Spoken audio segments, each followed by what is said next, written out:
తాజా అంశాన్ని చూస్తున్నాం. ఏలూరులో జరిగిన బంగారం చోరీ కేసు దర్యాప్తులో కీలక పురోగతి లభించింది. కనకదుర్గ ఫైనాన్స్లో ఆడిట్ చేసేందుకు వచ్చి బంగారం దోచుకెళ్లినట్లు పోలీసులు గుర్తించారు. దీనికి సంబంధించి మరింత సమాచారం మా ప్రతినిధి ఉమామహేష్ అడిగి తెలుసుకుందాం. ఉమామహేష్, చెప్పండి, ఆడిటింగ్ పేరుతో నిందితుడు ఎంత బంగారాన్ని దోచుకెళ్లాడు? ఈ బంగారం చోరీ కేసుకు సంబంధించి పూర్తి వివరాలేంటి?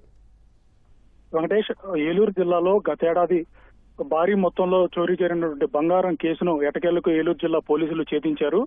గతేడాది నెల్లూరు జిల్లా నాయుడుపేటకు సంబంధించినటువంటి వడ్లమూడి ఉమామహేష్ అనే వ్యక్తి Kanakadurga gold loan and finance సంస్థలో ఆడిటర్ గా పనిచేస్తున్నాడు. గతేడాది సెప్టెంబర్ 9న ఏలూరు జిల్లా చందలపూడి పట్టణంలో పాత బస్టాండ్ పక్కనటువంటి తమ శాఖకు ఆడిటింగ్ చేసే నిమిత్తం వచ్చాడు. ఉదయం 11 గంటల సమయంలో ఆ బ్రాంచ్ కు వచ్చినటువంటి వడ్లమూడి ఉమామహేష్ అనే వ్యక్తి మధ్యాహ్నం వరకు కూడా ఆడిటింగ్ నిర్వహించారు. మధ్యాహ్నం తర్వాత సిబ్బంది ఎవరి పనుల్లో వారు ఉండగా మధ్యాహ్నం బ్రాంచ్ మేనేజర్ పని మీద బయటకు వెళ్లారు. అలాగే అక్కడ ఉన్నటువంటి క్యాషియర్ ఇతర వ్యక్తులను కూడా దారి మళ్లించి వాళ్ళని కొబ్బరి నీళ్లు తీసుకురావాలని చెప్పి వాళ్ళని కూడా బయటకు పంపించారు. ఇదే అదనగా భావించి ఆ సమయంలో తనతో పాటు తీసుకొచ్చినటువంటి ఒక బ్యాగ్ లో మొత్తం 4.5 కేజీల బంగారాన్ని మొత్తం తన బ్యాగ్ లో నింపుకొని అక్కడి నుంచి ఉడాయించారు.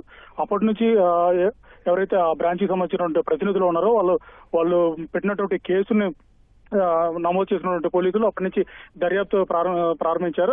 ఈ దర్యాప్తులో భాగంగా ఈ 4 నెలల నుంచి కూడా ఐటీ అలాగే సైబర్ సెల్ నిపుణులు అయితే ఉన్నారో వాళ్ళందరినీ సహాయం తీసుకున్నారు. అక్కడ స్థానికంగా ఉన్న సీసీ కెమెరా ఫుటేజ్ ను పరిశీలించి అలాగే అతని నిందితుడి ఫోటోని సేకరించారు.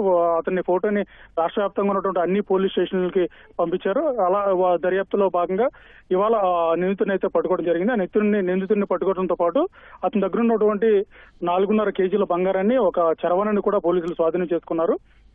అయితే ఈ మొత్తం ఈ పురోగతిలో కేవలం ఒక 6 గ్రాముల ఉంగరాన్ని మాత్రం నిందితుడు ఈ ఖర్చుల కోసం ఉపయోగించుకున్నట్లు కూడా తెలుస్తోంది. అది మినహా మిగిలిన బంగారాన్ని మొత్తం పోలీసులు రికవరీ చేశారు.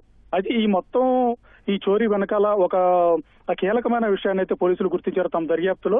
ఎవరైతే నిందితుడు ఉన్నాడో వడ్లమూడి ఉమామహేష్ అనే వ్యక్తి, అతను గతంలో తన భార్య ఈ శాఖకు వచ్చి లావాదేవీలు జరిపే సమయంలో తన భార్యని అవమానించినట్లు, ఎవరైతే ఆ బ్రాంచ్ కి సంబంధించినటువంటి వ్యక్తులు అవమానించినట్లు, ఆ అవమానానికి ప్రతీకారం తీర్చుకునే ఉద్దేశంతోనే ఈ చోరీకి పాల్పడినట్లు కూడా పోలీసులు గుర్తించినట్లు తమ దర్యాప్తులో వెల్లడించారు. వెంకటేష్, ధన్యవాదాలు ఉమామహేష్.